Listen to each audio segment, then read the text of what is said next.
Vous écoutez Le Salon dans tes oreilles, une balado-diffusion dans laquelle des auteurs, des autrices et des personnalités discutent de leurs livres et des sujets qui animent l'actualité littéraire. Les enregistrements ont été faits lors du dernier Salon du Livre de Montréal.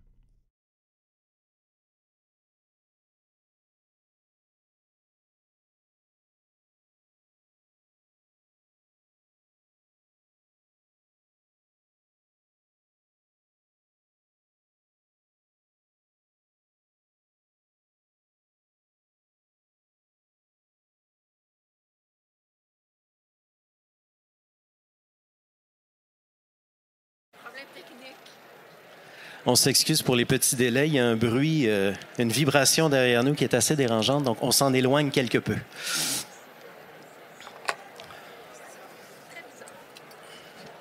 C'est la vibration du frigo. Alors, j'espère qu'il y a des choses qui sont très bonnes à manger dedans. Oui. Comme ça, il sera pardonné. Bonjour à toutes, à tous. Bonjour Christine. Bonjour Tristan. Quelle joie d'être sur cette scène avec toi. C'est partagé. Ça nous prend des salons du livre pour se voir. Je pensais à quelque chose ce matin, avant de parler d'un livre où il est beaucoup question de la pandémie, de la sortie de pandémie, de cette pandémie qui n'en finit plus de finir. Je trouve ça assez curieux quand je pense au fait que le début de la pandémie, on l'a en quelque sorte vécu ensemble. Est-ce que tu te souviens? Oui, absolument. Le 12 mars 2020, toi et moi, on était en studio, on enregistrait des voix en lien avec le projet PONT. Tu vois, PONTS, le collectif que tu avais initié. On enregistrait des voix pour une version audio de certains segments. Et puis, le son s'est calmé, ça fait du bien, hein? Oui. C'est beaucoup mieux.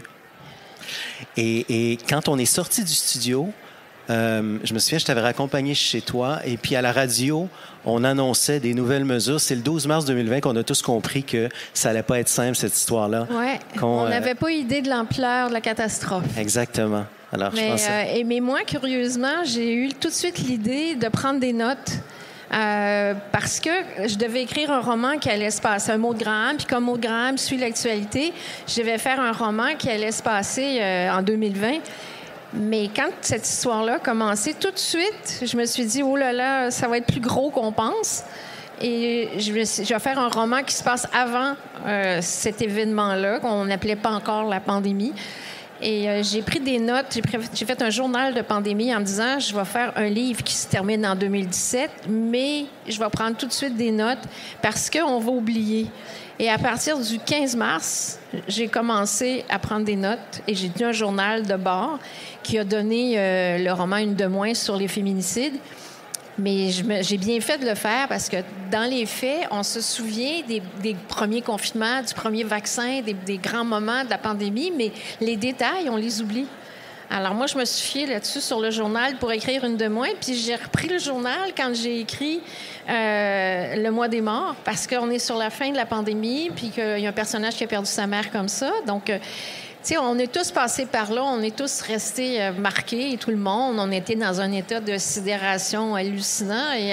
Et en plus, avec tous les féminicides, tout le monde a été touché. On peut pas fermer les yeux sur ce qui s'est passé. Alors, je trouve qu'on est encore là-dedans parce que là, on est en récession à cause de la pandémie, en partie en tout cas, et de beaucoup de mauvaises décisions. Mais reste que quand les gens disent « Ah oui, mais les féminicides vont s'arrêter avec la pandémie », non, malheureusement, les femmes ne peuvent plus quitter leur demeure parce qu'elles n'ont pas les moyens de partir. Donc, financièrement, elles sont coincées. Donc, on n'est pas sorti. Je sens que je vais faire encore des romans dans la joie et l'allégresse. Dans Une de moins, Maud Graham avait l'intuition que la pandémie allait être un contexte malheureusement propice pour les féminicides. Ça s'est avéré. On est toujours dans les suites de la pandémie avec cette 21e enquête, le mois des morts. J'ai un peu fait l'économie d'une présentation en bonne et due forme. Je reviens 2 minutes en arrière. Est-ce que mon invité a vraiment besoin de présentation après une 21 enquêtes de Maud Graham, pour être plus précis? Après d'autres séries comme la série Louise, il y a eu la série historique aussi Marie Laflamme, sans compter de nombreux autres livres comme le roman gastronomique Chambre 1002, par exemple. Oui. On sait à quel point tu es gastronome. Moi, je sais à quel point tu es bonne cuisinière. J'ai cette chance-là d'avoir testé la marchandise. Je dois avoir goûté au gâteau au chocolat, si j'ai bonne mémoire. Voilà, tu as bonne mémoire. Je l'oublierai jamais. Et alors, je peux confirmer que c'est pas une légende urbaine. Je peux confirmer que c'est pas une légende urbaine. Christine Brouillette, qui est extraordinaire au fourneau.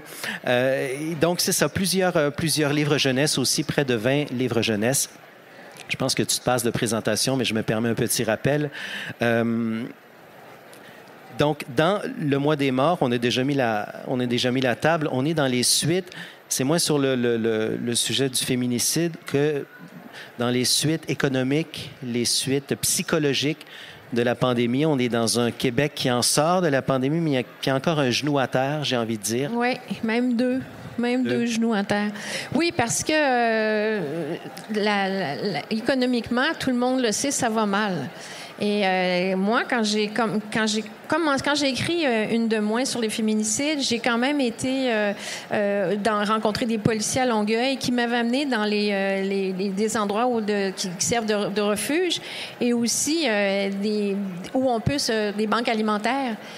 Et déjà, les gens me disaient, on commence là, à plus pouvoir gérer. Il y a trop de monde qui demande. Et on parle il y a 1 an et demi.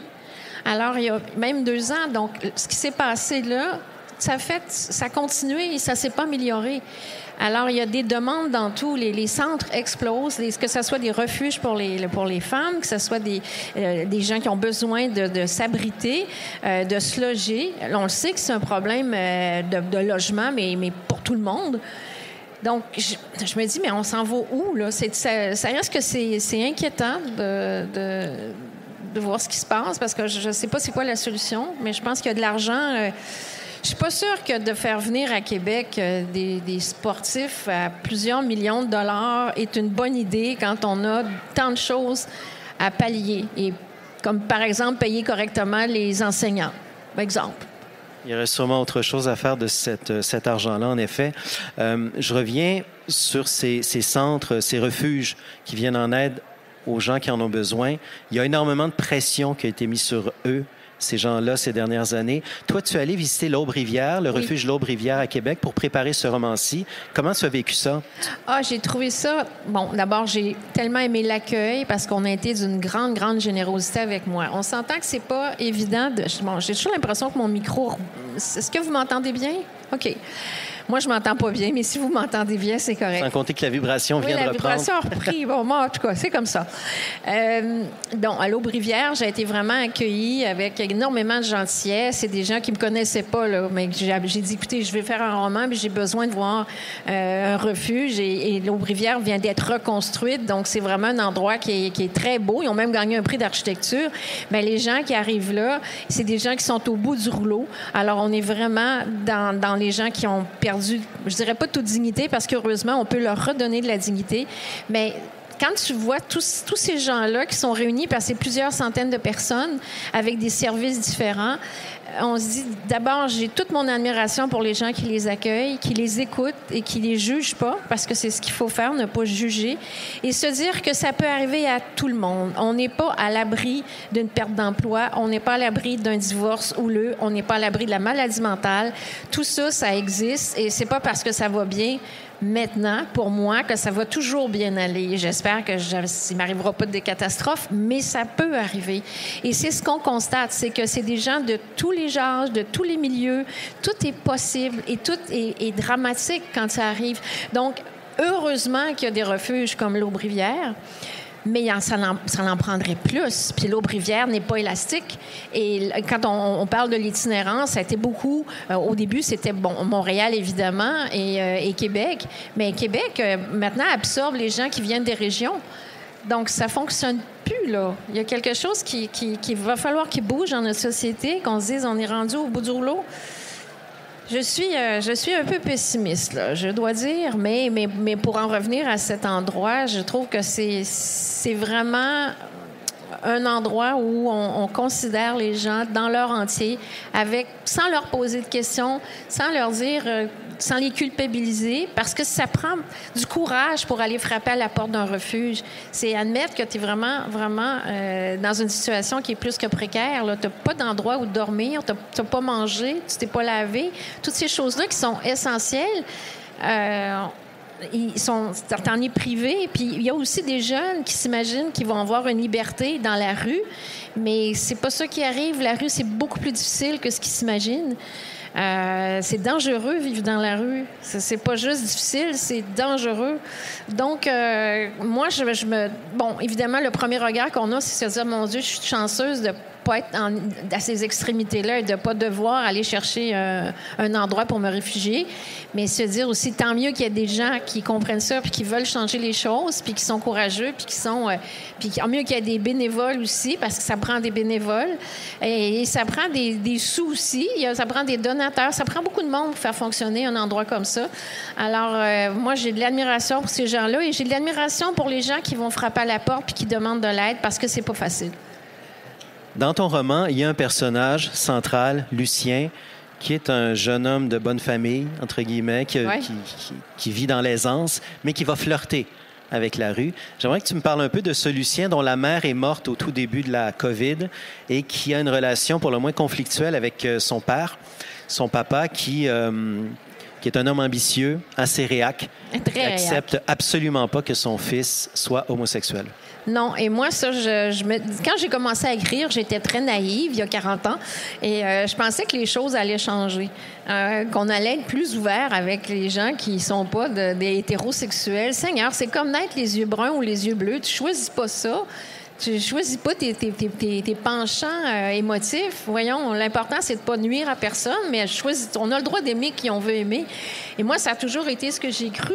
Mais je me disais, ça va changer, ça va évoluer. C'est vrai qu'au Québec, on est quand même... Enfin, les gens, la communauté LGBTQ est moins ostracisée que dans des pays où ils sont quand même passibles de peine de mort. On n'en est pas à ces extrémités, mais on est quand même à avoir encore beaucoup de travail à faire pour changer les mentalités. Il y a encore des parents qui mettent leurs enfants à la porte parce qu'ils sont gays et qui les jettent en dehors de leur vie, qui les menacent du pire. Je trouve ça inquiétant qu'en 2023, on ne soit pas rendu plus loin. Quand on pense qu'il y a un tollé de protestation parce qu'on a une merveilleuse et fantaisiste drag queen qui veut lire des contes aux enfants, on se dit, hey, là, s'il vous plaît, là, on est en 2023, mon Dieu. Si on t'avait dit il y a 20 ans qu'en 2023, ce sujet-là allait toujours être d'actualité, tu l'aurais pas cru? Non, je l'aurais pas cru. Je me serais dit, voyons, on va évoluer. Mais j'ai parlé, évidemment, de l'ostracisme envers les gays il y a très longtemps. J'ai parlé de la violence faite aux femmes il y a très longtemps et j'en ai reparlé et je vais en reparler. Je pense que malheureusement, je vais écrire jusqu'à la fin de ma vie puis que je vais avoir encore ces sujets-là à traiter parce qu'il faut que les choses bougent. Il faut que c'est un travail de société, c'est un travail d'éducation. On peut pas dire... ça se fera pas d'un coup de baguette magique. Moi, j'espère que les nouvelles générations vont changer les choses parce que les jeunes sont éduqués différemment. Mais en même temps, quand on voit tout ce qui se passe dans le monde actuellement et qu'il y a vraiment des mouvements de plus en plus vers l'extrême droite, quand on voit ce qui se passe aux États-Unis par rapport pour ce qui se passe pour les femmes, les droits acquis comme l'avortement et compagnie, c'est pas acquis, là, c'est pas coulé dans le béton, tout ça est fragile. Donc, il y a encore beaucoup de travail à faire. Puis des meurtres de masse, que ce soit contre la communauté LGBTQ ou que ce soit contre les femmes, il y en a eu là, dans les 10 dernières années. Là, c'est des camions béliers, puis c'est des meurtres vraiment de masse, de haine pure et dure. Donc, il y a du travail à faire. Les choses avancent, les choses reculent, avancent, reculent. Ouais. C'est peut-être la constatation des 15-20 dernières années qu'il y a des choses qu'on croyait appartenir au passé et qui, au fond, reviennent. Oui, mais j'espère que le balancier va aller dans l'autre sens. Tu sais, on va vers l'extrême droite. Est-ce qu'on peut revenir vers quelque chose de plus modéré, de moins excessif? Tu sais, on voit qui a été élu en Argentine. Là. C'est pas rassurant. Non, pas... sous sa crinière, il n'est pas très rassurant. Regarde, ça va être tout et n'importe quoi. Ouais. Alors, ton roman, c'est une histoire où il va y avoir un meurtre. On s'y attendait. Oui. Peut-être des meurtres. Et puis, où fouiller le passé conduit d'une horreur à une autre. Hein? Je veux dire, c'est comme si il y avait un double fond puis un triple fond d'horreur. Et est-ce que je me trompe ou tu veux nous montrer à quel point la racine de la violence est profonde, au fond? À quel point la violence remonte loin dans une histoire familiale? Mais la famille, c'est riche pour toi-même, tu es auteur, tu sais ce que c'est.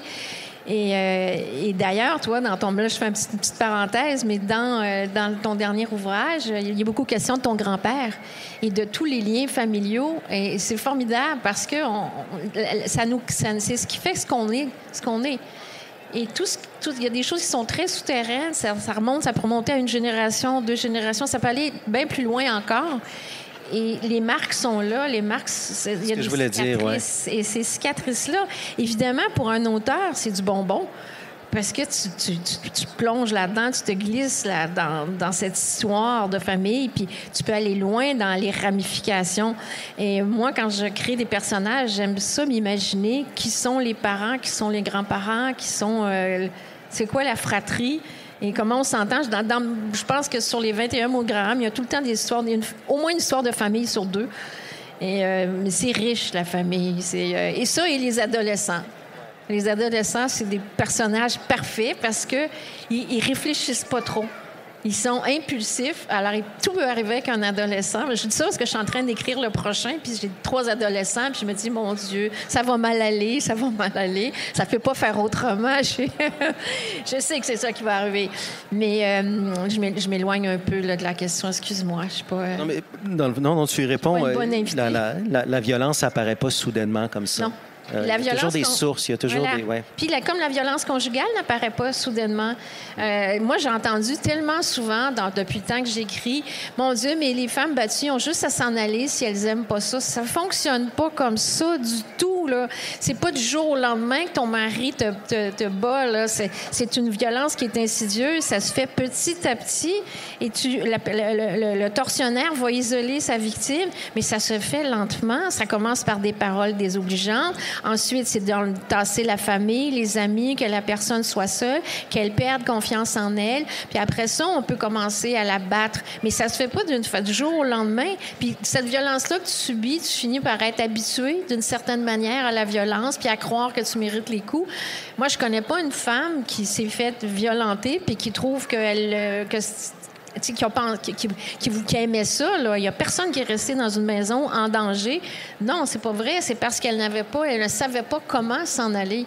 Et j'étais très, très chanceuse. Moi, je me sens privilégiée que j'ai eu des témoignages de femmes qui avaient vécu ces violences-là et qui venaient me dire, mais grâce à votre roman, je me suis rendu compte que j'étais en danger plus que je pensais.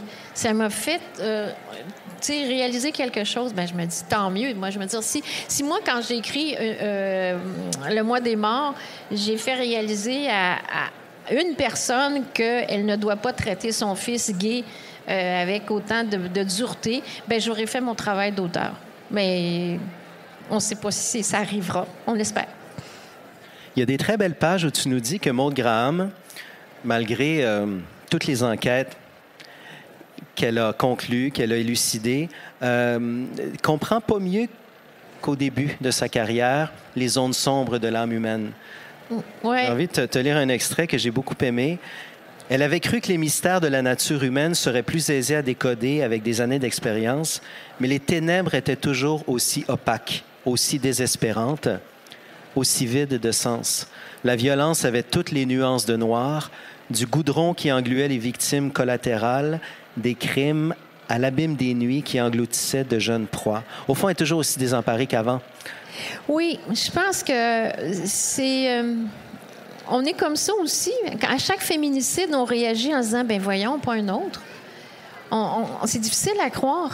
Et il y a eu quand même beaucoup de meurtres dans l'année et beaucoup de drames familiaux. Et à chaque fois, on se dit, voyons, jusqu'où on va aller? Et on voit des reportages sur des jeunes de 13-14 ans qui achètent des armes facilement, qui reproduisent, qui naviguent sur le dark web comme sans problème.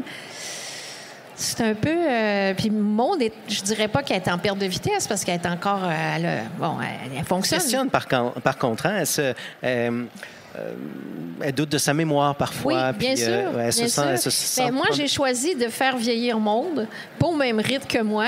Maude est beaucoup plus chanceuse que moi, elle vieillit moins vite. Mais quand même, je trouvais ça logique qu'on avance dans sa biographie parce que ça fait quand même plus de 30 ans qu'elle existe. Je ne la ferai pas prendre sa retraite tout de suite. Puis j'ai préparé le fait que son fils, Maxime, va prendre la suite. Mais je trouvais ça important de la faire vivre une vraie vie de femme. Quand on la connaît, Maude vient de rencontrer Alain. Elle s'inquiète du fait qu'il est plus jeune qu'elle, puis est-ce qu'elle devrait, et tout ça. On en fait toute une histoire. Moi, quand j'ai créé Maude Graham, on m'a demandé comment est née Maude Graham. Et en fait, elle est née du fait que je l'aimais beaucoup les romans policiers, j'en lisais énormément, mais j'en avais marre qu'on ait des personnages de femmes qui ne correspondaient à rien pour moi, c'est-à-dire des blondes évaporées, des noires méchantes, puis des rousses pulpeuses. C'était ça.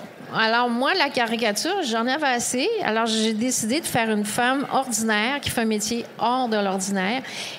Mais 30, 40 ans plus tard, Maude a vieilli avec moi, a vieilli avec vous, avec nous. Et on a vu sa vie familiale changer. Ça l'a beaucoup apaisé d'avoir la maternité par adoption. Ça a été important pour elle. Mais c'est sûr qu'elle trouve pas ça agréable de vieillir. Et je partage assez ça avec elle. Mais c'est beau de voir sa vulnérabilité. Tu nous la montres. Et ça me fait un peu penser à Henning Mankell qui nous montrait le vieillissement de Kurt Valentine. Oui, absolument, absolument. Oui. Un personnage très, très, très, très fort. Oui, mais moi, je ne la tuerais pas, par exemple. Non? Non. Rassure-nous. Je ne ferais pas ça. Okay. Je peux me retrouver avec les mêmes problèmes que Sherlock Holmes qui a été obligé de ressusciter... de Conan Doyle qui a été obligé de ressusciter Sherlock Holmes. Je ne serais pas assez folle pour tuer Maude. Elle prendra tranquillement sa retraite parce que c'est dans les faits, je connais peu de policiers qui travaillent à 75 ans, là, qui sont encore au poste. C'est un métier qui est très difficile, qui use les gens. Donc, ils prennent leur retraite tout à coup. Mais comme elle va se mêler des affaires de Maxime, elle va quand même me rester dans le décor. Mais elle a encore un peu de temps. Puis, il y a aussi le fait que Maude vieillit moins vite que moi parce que je suis les enquêtes. Mais il n'y a pas tant de meurtres que ça à Québec. Il y en a plus dans mes romans, en fait, qu'il y en a dans la vraie vie. Et je suis ravie que Québec ne soit pas une ville dangereuse. Mais quand il y a des gens qui viennent de l'étranger puis qui lisent les Maude Graham qui achètent en France, je leur dis, écoutez, vous pouvez venir en toute quiétude. Il y a peu de meurtres à Québec. C'est pas une ville inquiétante et dangereuse. Et bon, il y en a un petit peu plus, mais pour les policiers, parfois, ça peut être ennuyant. Ils le disent pas, là, mais bon, un bon meurtre, des fois, c'est... Alors, ta série gonfle un peu le taux d'homicide. Je gonfle nettement le taux d'homicide. Est-ce qu'il arrive encore, Christine, que Maude Graham t'étonne, te surprend? Moi, je ne sais pas ce que c'est que de suivre un personnage sur 21 tomes comme ça, mais je sais ce que c'est que d'être surpris par un personnage qu'on a imaginé. Oui. Est-ce que ça arrive encore? Maude ne me surprend pas. Maude, je la connais par cœur. Maude, c'est comme une amie que je connais depuis toujours. C'est pas mon alter ego. Moi, je serais jamais policière. Je suis bien trop trouillarde pour ça. Puis pas assez sportive, puis bon, un paquet de raisons. Mais par contre, le personnage de Grégoire me fait des surprises. Maxime me fait des surprises. On va les prendre un à la fois. Grégoire, donc... Grégoire, tu sais, quand Maude l'a rencontré, il était dans la rue, c'est un chat de gouttière. Puis, il est délinquant par nature. Il s'est rangé, là, il est heureux en amour, puis il a trouvé il a son emploi dans la restauration, puis ça va bien. Mais il reste quand même qu'il m'échappe un peu, puis je trouve ça bien, je le laisse faire. Maxime, il se met souvent les pieds d'un plat. C'est un enfant qui est très sage. C'est une vieille âme, Maxime, mais il est téméraire, souvent pour la bonne cause. Mais pour la bonne cause, il va aller sauver quelqu'un qui est sur le bord d'un pont, puis c'est peut-être pas la meilleure idée. Il va un peu trop vite. Et montre tout le temps qu'elle a élevé Maxime, elle s'est inquiétée pour lui. Mais moi-même, des fois, je commence à dire, mais non, Maxime qui s'est encore mis dans le trouble. Puis c'est pas décidé à l'avance dans mon plan. C'est pas parfaitement... Puis au début, quand les personnages faisaient des choses qui... Je sais pas ce que c'est pour toi, mais quand les personnages font des choses qu'on n'a pas prévues, ça fait bizarre, ça fait un peu ésotérique. Puis tu te dis, je suis en train de perdre la carte. Mais j'avais d'en parler après, de dire, le personnage m'a mené à un endroit que j'avais pas prévu. Mais dans un salon du livre, je sais pas si c'est à Québec, je pense que c'est à Québec, j'avais entendu Michel Tremblay dire que quand des personnages comme ça faisaient des choses, qu'il dit, ah non, moi je ramène à l'ordre, c'est moi le boss, puis... j'ai dit, si ça arrive à Michel Tremblay, ça peut m'arriver à moi aussi. Ça m'avait beaucoup rassuré sur mon univers et comment je le vivais. Mais c'est vraiment les personnages qui me font le plus de surprises. Et c'est arrivé aussi, quand j'écrivais, mon Dieu, les 4 saisons de Violetta, j'ai créé le personnage de Martine. Et Martine est le genre de femme que tu ne veux surtout pas avoir comme voisine. C'est quelqu'un d'envahissant, de collant, de pénible. Et je l'ai créé et j'ai dit, mon Dieu, j'aime pas ce personnage-là. Puis c'est un personnage qui était même pas secondaire, là, tertiaire, sinon plus. Mais et le soir, je vais souper chez mon amoureux, puis j'ai dit, j'aime pas Martine. Écoute.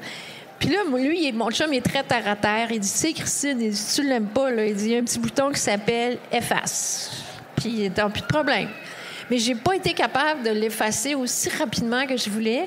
C'est comme sa personnalité de peau de colle me collait à ma propre peau, puis j'étais pas capable de la mettre à la porte de mon roman. Quand j'ai enfin réussi, elle a eu la pire mort que tous mes personnages l'ont eu. Elle a été dévorée par un serpent, puis ça m'a fait beaucoup de bien. Parle-nous un peu du personnage de Jacob, si tu veux bien, qui est l'amoureux de Lucien, qui est un personnage que je trouve extrêmement riche.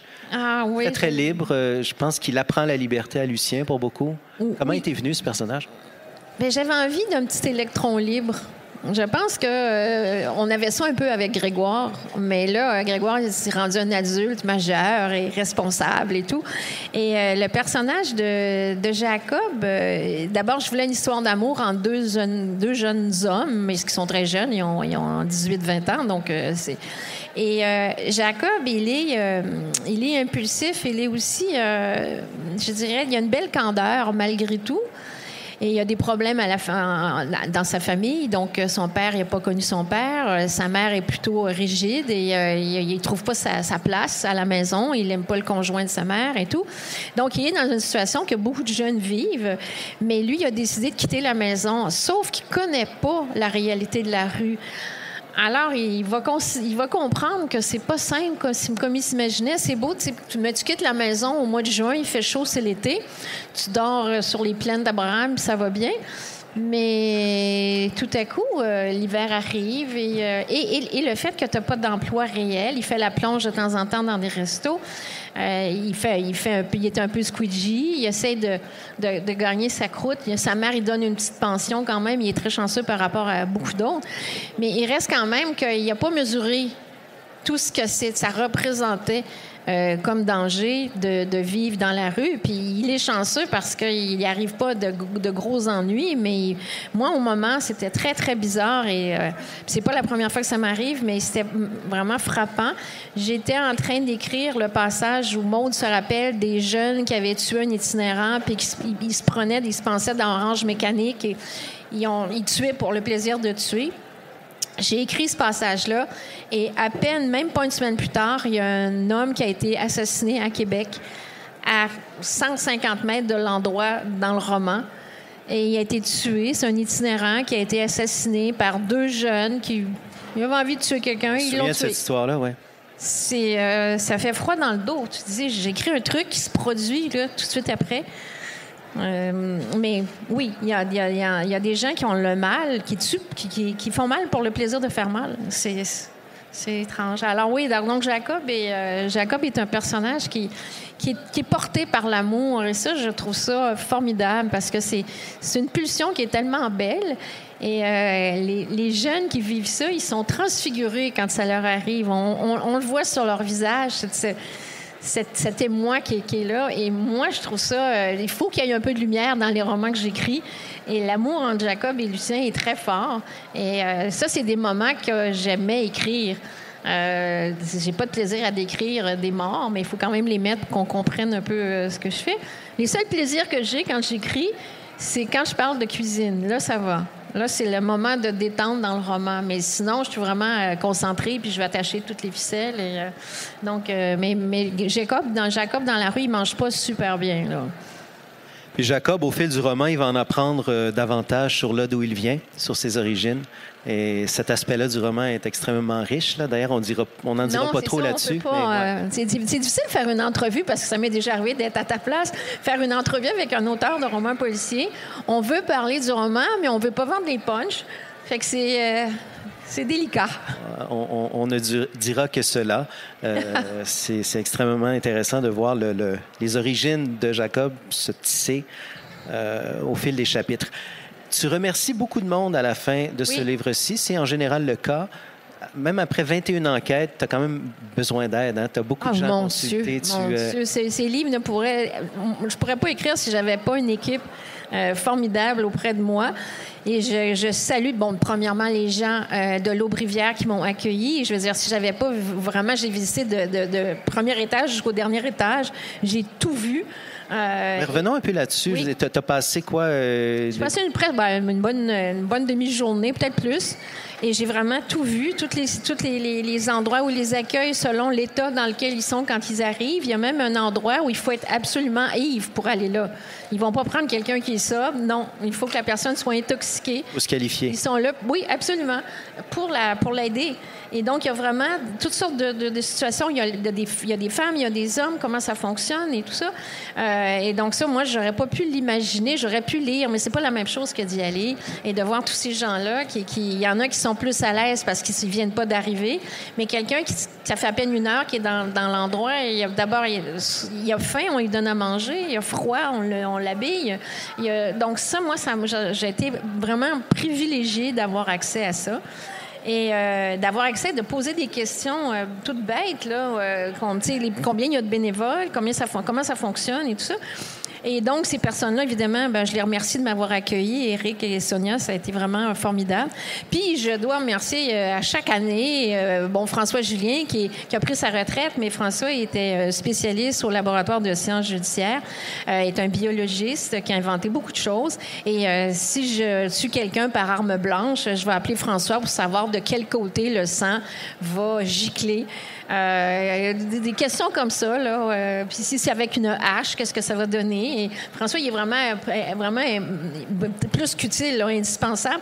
Et Yves Macula, qui est policier à la retraite, et qui répond à chaque année aux mêmes questions que je lui pose parce que je comprends pas du premier coup. Par exemple, sur tout ce qui est technologie, j'haïs la technologie. Et quand il est question de téléphone cellulaire et de triangulation et toutes ces choses-là, que les policiers fonctionnent avec ça aujourd'hui, ils ont tous des appareils dans les voitures. Moi, mon Dieu, à chaque fois, il faut qu'il recommence. Il est d'une patience d'ange. Vraiment, c'est indispensable pour moi d'avoir quelqu'un comme ça. Mais des fois, je pense à faire un roman historique en me disant, il n'y aura pas de téléphone, il n'y aura pas d'ordinateur, il n'y aura rien de tout ça, je vais avoir la paix. Je ne serai pas obligée, là, tu vois, grâce à Julia, la fille de mon éditrice, elle m'a fait changer Facebook pour TikTok parce qu'elle dit, les jeunes, ils ne sont pas sur Facebook, ils sont sur TikTok. Bon, OK. Mais c'est ça, je ne suis pas très bonne dans ça, j'haïs ça.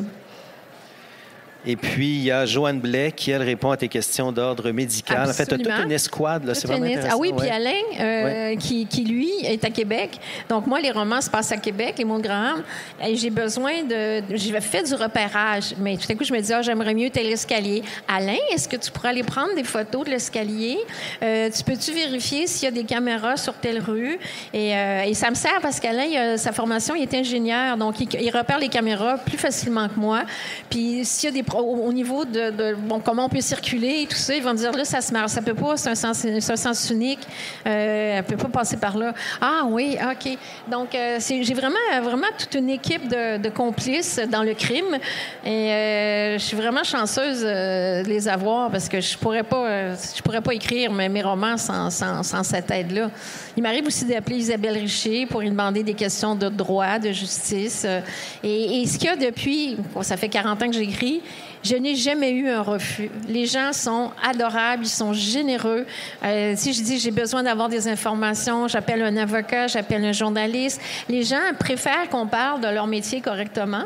Donc, ils sont extrêmement disponibles, ils sont là, ils nous aident. Je me trouve vraiment privilégiée d'avoir toute une équipe. Tu nous l'as dit tout à l'heure, tu es déjà dans le prochain. Ouais. Sans trop nous en dire, bon, tu parles d'adolescence, on l'a compris. Est-ce qu'on est toujours dans les suites de la pandémie? On est aujourd'hui. Donc, on est avec la récession. Et on est dans des problèmes dans des écoles qui sont plus criants, disons. Je pense que le fait que des jeunes se procurent des armes facilement, je trouve ça très inquiétant. Et je me dis que des adultes peuvent profiter de cette situation-là. C'est des électrons libres, là. Je les adore pour ça comme personnage. Mais ils n'ont pas le jugement. Et il y a des choses gravissimes qui peuvent arriver. Et je me dis, il faut en parler. Puis il y a beaucoup de jeunes qui sont maltraités. Et des jeunes qui se retrouvent à la rue ou qui se retrouvent, par exemple, les jeunes qui sont pris par la DPJ, qui vont se retrouver en foyer d'accueil ou en centre. Et ensuite, à 18 ans, on les met à la porte. Puis arrange-toi.